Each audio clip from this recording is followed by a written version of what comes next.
नमस्कार दोस्तों, आपका फिर से एक बार बहुत बहुत स्वागत है मेरे YouTube चैनल पर। और हमेशा की तरह आज मैं लेके आया हूँ एक नए गेस्ट के साथ। आज के नए गेस्ट थोड़े स्पेशल हैं। वो he is a strategic security analyst, A veteran infantry general with 40 years of experience in national and international fields and also in UN. A globally acknowledged strategic military writer, analyst, authored over 400 publications.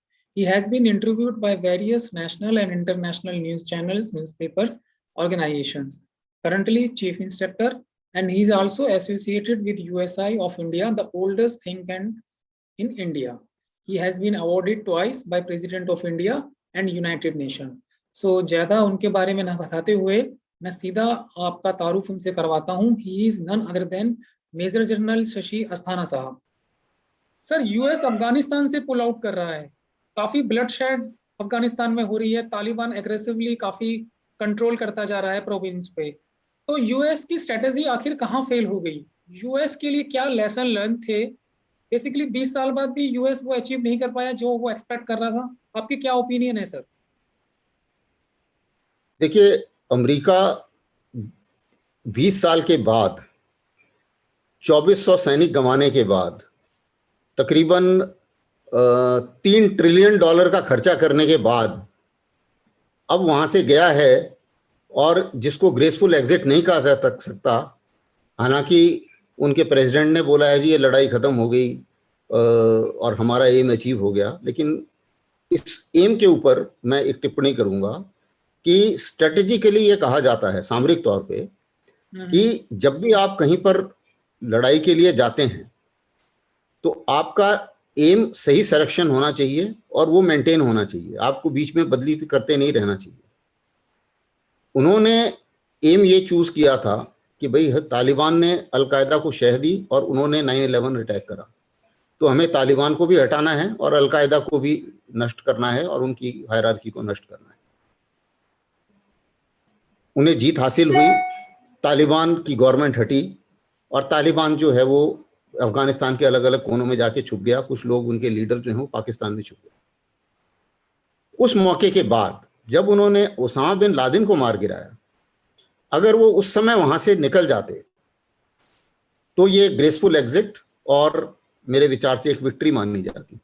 लेकिन उन्होंने अपना M आगे बदल दिया, ये सोच के कि शायद तालिबान पूरी तरीके से नष्ट हो जाएगा, घुटने टेक देगा और जितने भी टेरर ग्रुप हैं उनको मैं इतना कमजोर कर दूं कि वो दोबारा कभी अमेरिका के ऊपर हमला ना कर पाए। तो इस चक्कर में वो और ज्यादा रहता गया।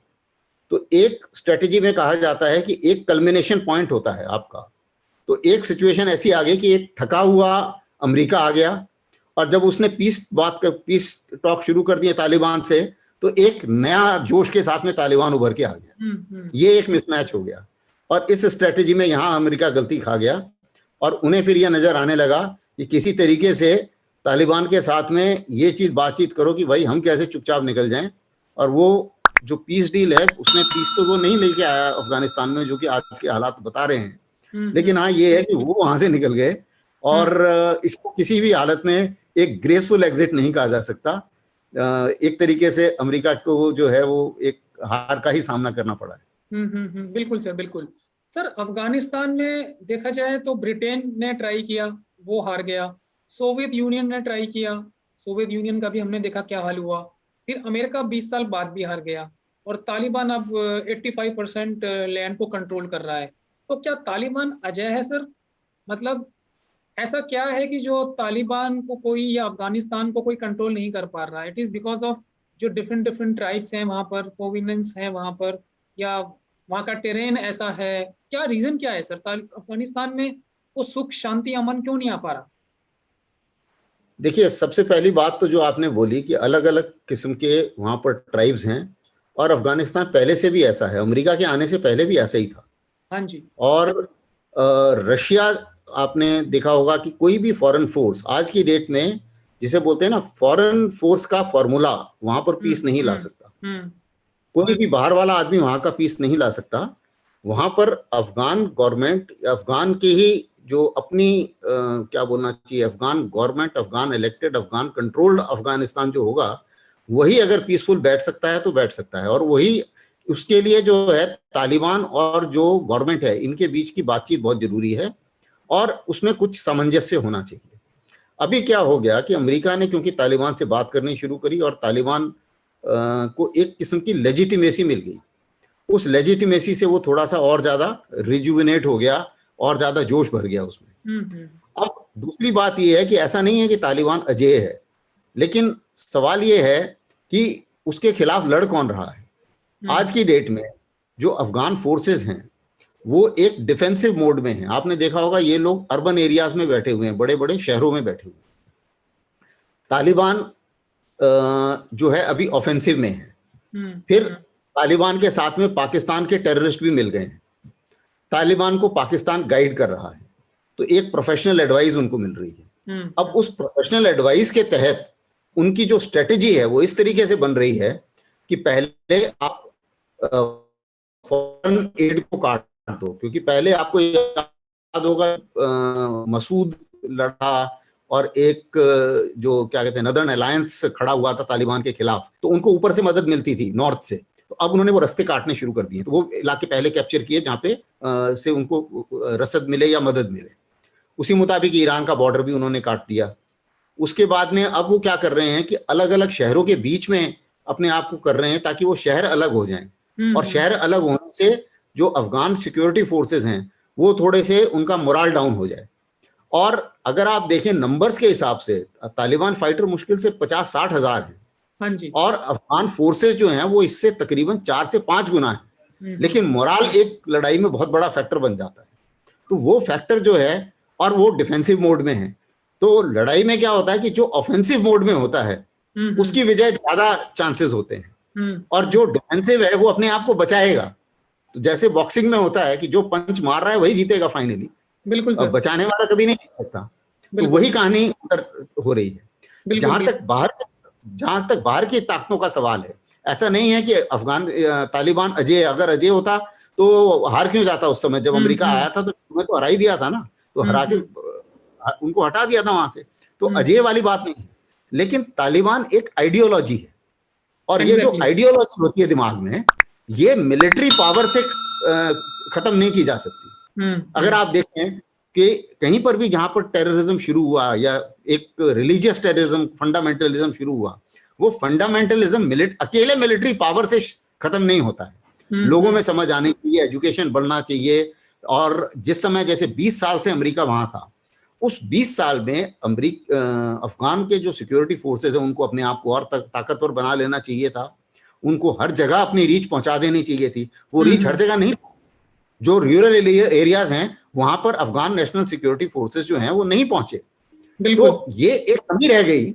उस कमी का जो मुआवजा है वो अभी उन्हें भुगतान करना पड़ रहा है, क्योंकि तालिबान जो है वो रूरल एरियाज में एक अपना मजबूत, उसने अपने आप को मजबूत कर लिया उस इलाके में, चाहे जोर से किया हो, चाहे डंडे के जोर पे किया हो, चाहे जैसे भी किया, लेकिन उसने अपने आप को वहां मजबूत कर लिया।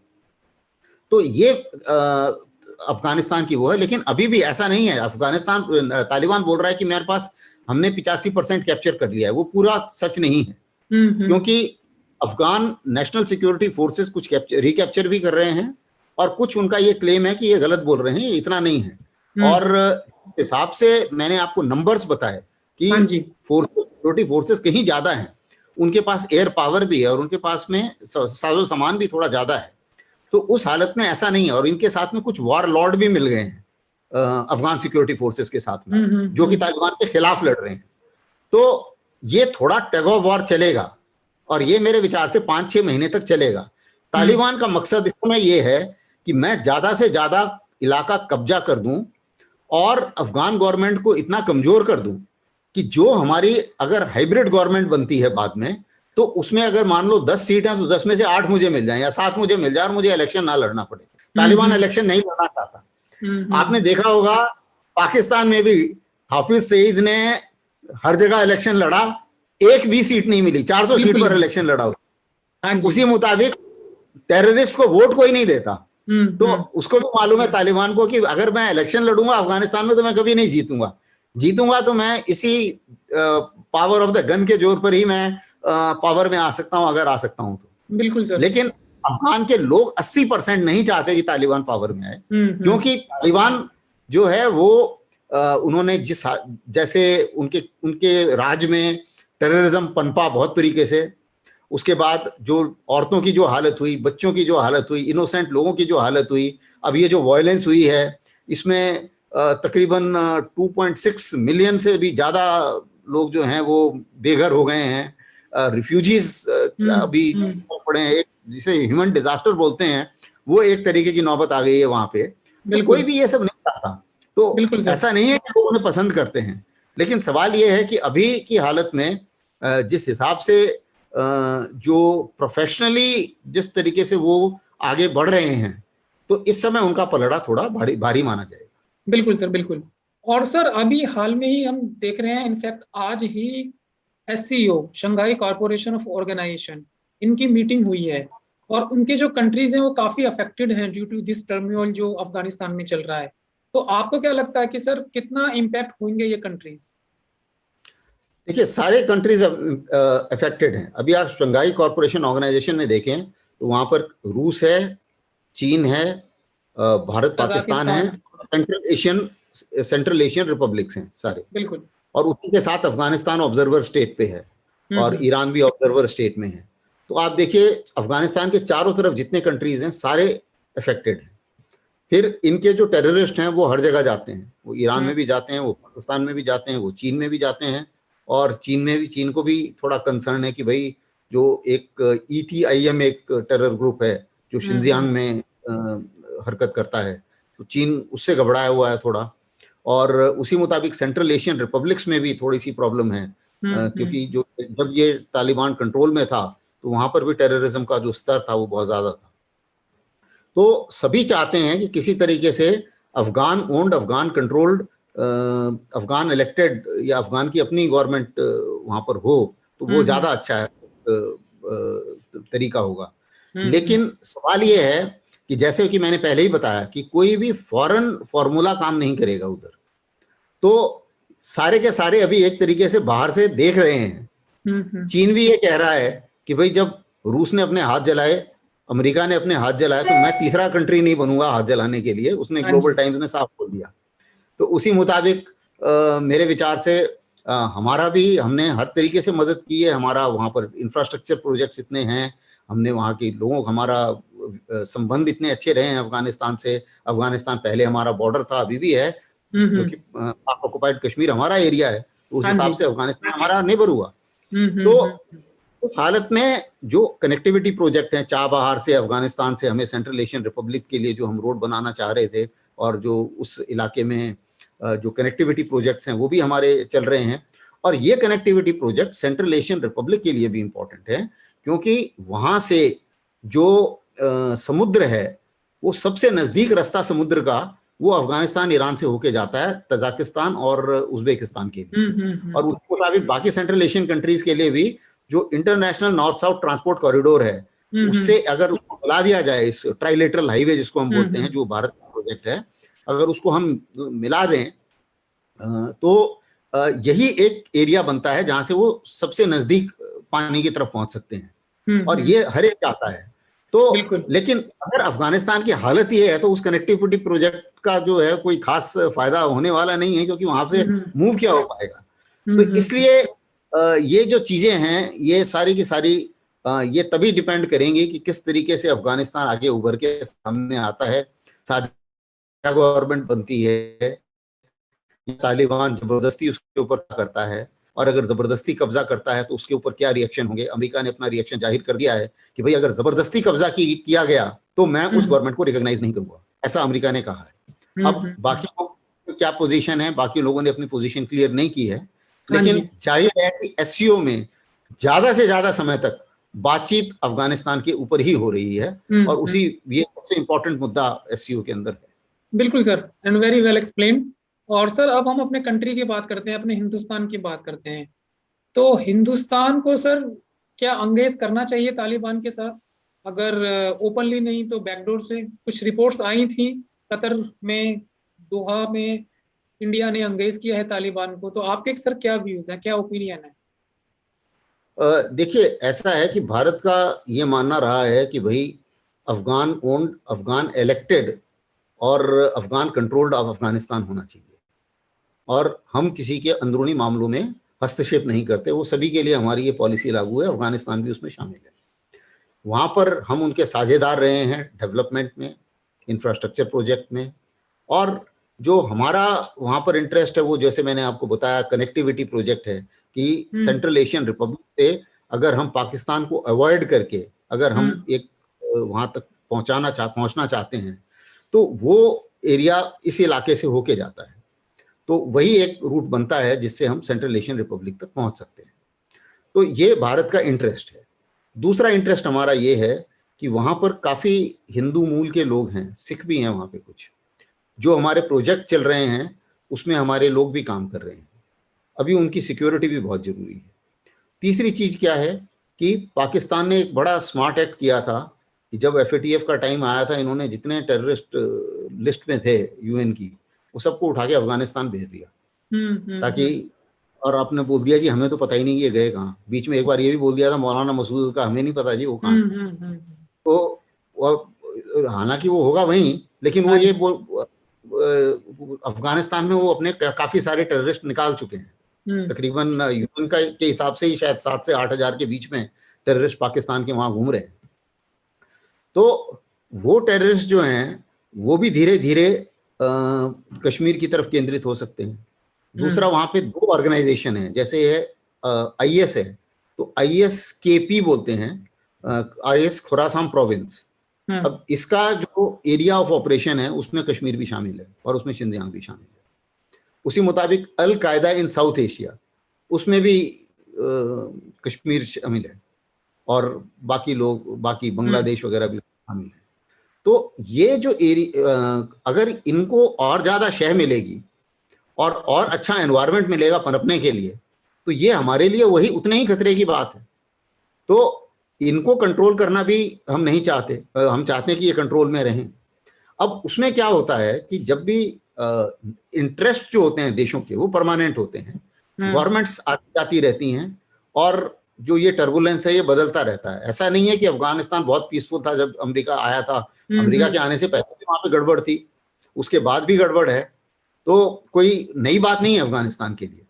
लेकिन सवाल इस चीज का है कि जब भी कोई ऐसी गवर्नमेंट आ जाती है एक देश में जहां से हमारे स्ट्रेटेजिक ताल्लुकात हैं और हमारे स्ट्रेटेजिक इंटरेस्ट हैं, तो उस गवर्नमेंट से भी हमें बात करना जरूरी हो जाता है। मिसाल के तौर पे जब पाकिस्तान में मुशर्रफ ने कारगिल करा और उसके बाद में वो भी कर दिया और वो राष्ट्रपति बन गए, उसके बाद भी भारत ने उनके साथ एंगेज किया, उनको बुलाया। ये तो आंख के सामने सबसे बड़ा एग्जाम्पल है, इससे बड़ा एग्जाम्पल और क्या हो सकता है। तो उस चीज को मद्देनजर रखते हुए मुझे नहीं लगता कि अगर कल को तालिबान गवर्नमेंट में आ जाता है तो उससे बात करना भारत का बनता है, क्योंकि हमारा इंटरेस्ट तो हमारा इंटरेस्ट है ना, इंडिया फर्स्ट पॉलिसी होनी चाहिए। तो उस हालत में सिचुएशन को मद्देनजर रखते हुए मुझे नहीं लगता कितनी सच्चाई है इन बातों में कि भाई हमारे लोग इंगेज कर रहे हैं या नहीं कर रहे हैं, क्योंकि ऑफिशियल स्टेटमेंट तो कोई आया ही नहीं है इसके ऊपर। बिल्कुल खंडन किया जयशंकर जी ने। हाँ, लेकिन अगर जहां तक इंगेजमेंट का सवाल है तो इंगेजमेंट तो मुझे लगता है कि जितने स्टेक होल्डर हैं अफगानिस्तान में उन सभी स्टेक होल्डर से इंगेज तो करना पड़ेगा। अगर आप उस इलाके में बने रहना चाहते हैं और आपका इंटरेस्ट है उस इलाके में और वहां के लोग हमें पसंद करते हैं। हाँ जी। और ये भी मैं कहना चाहूंगा कि भाई हम तो ट्रू सोल्जर हैं, तो हमें मालूम है कि भाई POK हमारा इलाका है, गिलगित बाल्टिस्तान हमारा इलाका है, और कभी आज नहीं तो कल चाहे मेरी जनरेशन ना ले पाई तो आपकी जनरेशन लेगी, लेकिन हम उसको लेके रहेंगे और अफगानिस्तान हमारा नेबर होगा। बिल्कुल सर, हमारा नेबर होगा, जाहिर है कि भाई उस नेबर में जो भी होगा वो हमें इंटरेस्ट, हमारा इंटरेस्ट है उधर। हाँ जी, हाँ जी, हाँ जी, बिल्कुल सर, बिल्कुल। तो सर इसी डिस्कशन को मैं थोड़ा सा नेक्स्ट लेवल पे लेके जाता हूँ। अभी आपने जिक्र किया कि पाकिस्तान ने जो टेररिस्ट अभी अफगानिस्तान में भेजे हैं वो वापस से उनको बुला सकता है टेररिज्म के लिए। तो क्या कश्मीर में फिर से टेररिज्म बढ़ेगा या इंडिया में फिर से बॉम्ब अटैक जो पहले हुआ करते थे फिर से बढ़े जाएंगे? देखिए, पाकिस्तान की पॉलिसी में कोई चेंज नहीं है, मेरे दिमाग में कोई डाउट नहीं है कि पाकिस्तान, हालांकि सीजफायर उन्होंने 2003 वाला जो है उसको रिन्यू कर दिया है, लेकिन उस सीजफायर रिन्यू करने के लिए उनके पास कुछ कारण थे। पहला कारण था इकोनॉमिक कारण था, पैसे खत्म हो रहे थे, अभी फायर करने के लिए भी तो पैसे चाहिए। हाँ जी। दूसरी मुसीबत क्या थी कि इंटरनल उनके डिस्टरबेंस कुछ चल रहे थे। तीसरी सबसे भयानक मुसीबत ये थी कि जब यूएसए वहां से जा रहा था अफगानिस्तान से, तो उनको डर लगा कि ये पश्तून जो हैं ये आके हमारा ये पश्तून ना अंदर घुस जाएं। तो ये जो फेंसिंग बना रहे हैं अपने बॉर्डर पर, ये फेंसिंग कंप्लीट करना चाह रहे थे। तो ये चाह रहे थे कि यहाँ से हम कुछ फोर्स इंडिया के अगेंस्ट से हटा के और अफगानिस्तान बॉर्डर पे डाल दें। तो इसलिए ये आगे बढ़ के आए।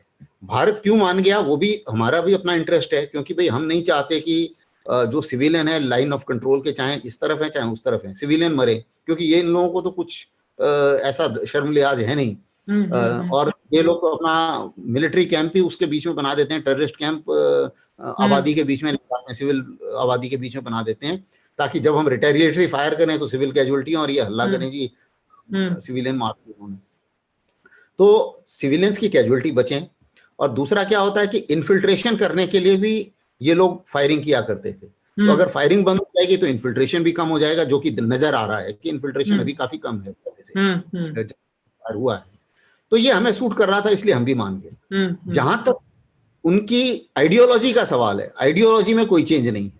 पाकिस्तान आर्मी के लिए ये सूट करता है, पाकिस्तान आर्मी को कश्मीर जो है वो उबलते रहना चाहिए, क्योंकि अगर वो कश्मीर उबलेगा तब उन्हें लगेगा कि नहीं, अब भारत जो है वो बहुत बड़ा खतरा है, देखो वहां पे वो जुर्म डारे हैं और भारत हमारे भी दो हिस्से कर देगा। और अगर सारी पावर जो है मेरे पास रहनी चाहिए, पॉलिटिशियंस वगैरह को छोड़ो, आईएसआई और आर्मी मेरे पास पावर रहनी चाहिए। और उसका जो एग्जिस्टेंस है वो तभी है जब तक कश्मीर बॉयल कर रहा है। अगर कश्मीर शांत हो गया तो लोग बोलेंगे कि जी आप तो आर्मी की तरह काम कीजिए ना, फिर आप क्यों सारी सरगना बने हुए हैं।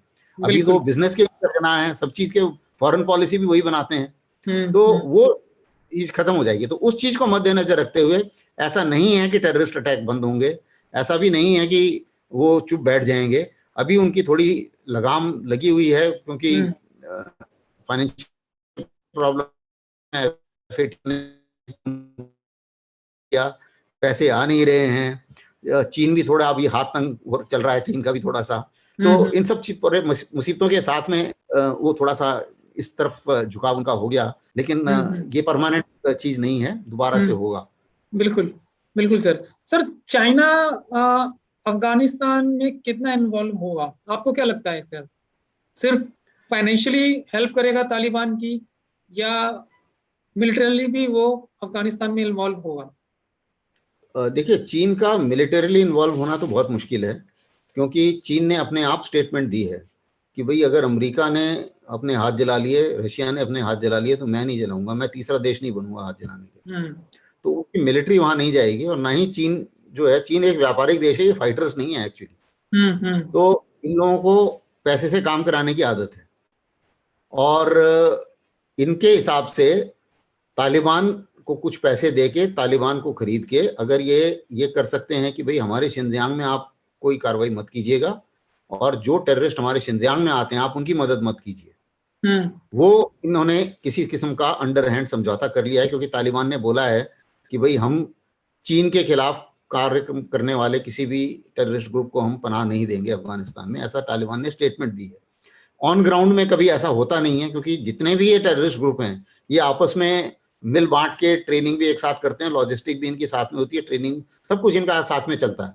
तो ये इनका भाईचारा खत्म नहीं होता कभी। हाँ जी।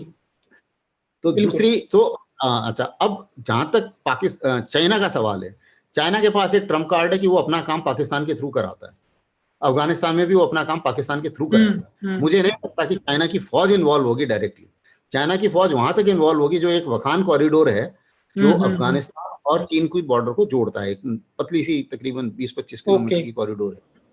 वहां पर वो उन्होंने ऐसा जबरदस्त क्या कहते हैं बॉर्डर टाइट किया हुआ है कि वहां पर किसी तरीके से आदमी कोई ना घुस पाए।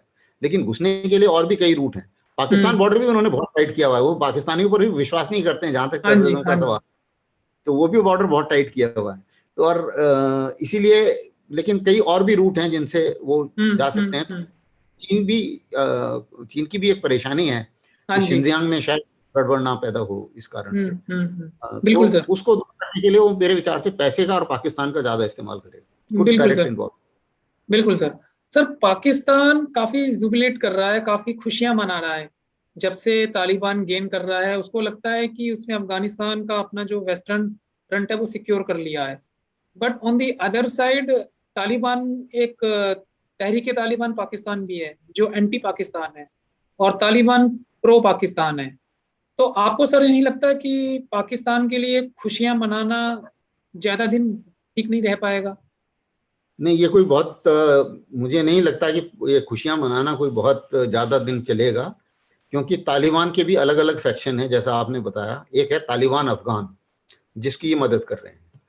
तालिबान जो पश्तून वाला है, टीटीपी जिसे बोलते हैं, तहरीके तालिबान पाकिस्तान, हाँ जी। वो लोग पश्तून वाले इलाके हैं, और उनका ये कहना है कि ये जो फेंसिंग आपने लगाई है, आपने हमें डिवाइड कर दिया, क्योंकि हम वो बोलते हैं हमारा पश्तूनिस्तान पूरा है, और उस पश्तूनिस्तान में आधा हिस्सा पाकिस्तान में है, आधा हिस्सा अफगानिस्तान में है। तो पश्तून जो हैं वो इनके खिलाफ हैं बहुत बुरी तरीके से। तो पश्तून इनके ऊपर, इनके लिए एक चैलेंज है, पहला चैलेंज। दूसरा चैलेंज पाकिस्तान के लिए है कि जितने भी जो डिस्टरबेंस होगा, रिफ्यूजी जाएंगे कहाँ, तो जाएंगे सारे के सारे, सारे रिफ्यूजी जो हैं वो भी जाके घुसेंगे वहां पाकिस्तान में। ये दूसरा, इसीलिए वो फेंसिंग और मजबूत करना चाह रहे हैं। तीसरा उनका प्रॉब्लम ये है कि जब तालिबान कंट्रोल में होता है उस टाइम में भी उन्होंने ड्यूरेंट लाइन में कोई समझौता नहीं किया पाकिस्तान से। तो में भी उन्होंने ड्यूरेंट लाइन को, ये बॉर्डर नहीं माना। तो चाहे तालिबान गवर्नमेंट में हो, चाहे अशरफ घानी गवर्नमेंट में हो, लेकिन ड्यूरेंट लाइन में वो समझौता कोई भी नहीं करता पाकिस्तान से। तो ऐसा नहीं है कि तालिबान अपने आप को उनके हवाले कर देगा। तालिबान की अपनी एम्बिशन है। तो जब एक बार तालिबान पावर में होगा तो वो उनसे बोलेगा जी अभी मेरे से बराबर के दर्जे पे बात कीजिए, आप मेरे इंटरेस्ट में है वो मैं करूंगा, और जो मेरे इंटरेस्ट में नहीं है वो मैं नहीं करूंगा। तो ये खुशी बहुत ज्यादा दिन तक नहीं चलने वाली है। अभी उनको क्यों ऐसा लग रहा है, क्योंकि एक ऐसी सिचुएशन जिसमें वहां पर अमेरिका हो, जिसमें वहां पे हिंदुस्तान हो, वो पाकिस्तान को सूट नहीं करती। क्योंकि पाकिस्तान ये बताता है अपनी जनता को कि भाई अगर इंडिया अफगानिस्तान में आ गया तो इंडिया हमें चारों तरफ से घेर रहा है और ये हमें सूट नहीं कर रहा है, इसलिए हमें ये नहीं होने देना है। इसलिए वो अपने लोगों को बता रहा है कि देखिए अब ये हम नहीं होने दे रहे हैं। तो इस चीज की खुशी मनाई जा रही है। हालांकि तालिबान पावर में आने से या जो भी गवर्नमेंट वहां आएगी, डिस्टरबेंस फिर भी रहेगा, क्योंकि मैंने बताया जैसे कि अलग अलग हजाराज हैं, ताजिक्स हैं, नेटवर्क है, दुनिया भर के नेटवर्क हैं। अलकायदा भी अपने आप को कम नहीं मानता, आईएस कम नहीं मानता। आईएस सबसे बड़ा टेरर ग्रुप बन गया था किसी जमाने में, तो वो भी अपने आप को कम नहीं मानते हैं। तो ये इतने सारे टेरर ग्रुप हैं, वो सब आपस में इनकी रस्सा खिंचाई तो चलेगी। तो उस हालत में हर चीज पाकिस्तान के फेवर में नहीं हो रही है, जैसा ऐसा अगर हम समझे तो। लेकिन ये है कि इतना जरूर उसको खुशी मिल रही है कि इस मौके पे अमेरिका, क्योंकि मेरे ऊपर लगाम खस रहा था तो वो चले गए, और भारत को मैं वहां नहीं चाहता हूं तो भारत वहां नहीं है। इन हालतों में भारत वहां नहीं होगा।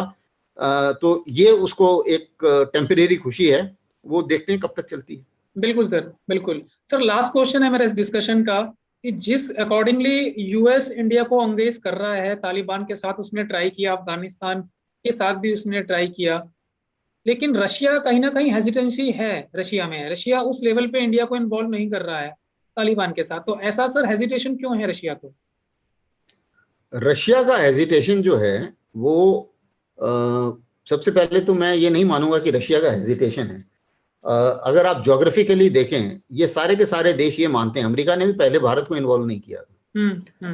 सारे के सारे देश ये मानते हैं कि क्योंकि आपका इस समय डायरेक्ट बॉर्डर नहीं लग रहा है अफगानिस्तान से, और जो आपका बॉर्डर है पीओके वगैरह है वो इस समय आपके कब्जे में नहीं है। तो इस हालत में आप डायरेक्टली इन्फ्लुएंस करने के लिए तैयार सिचुएशन में नहीं हो।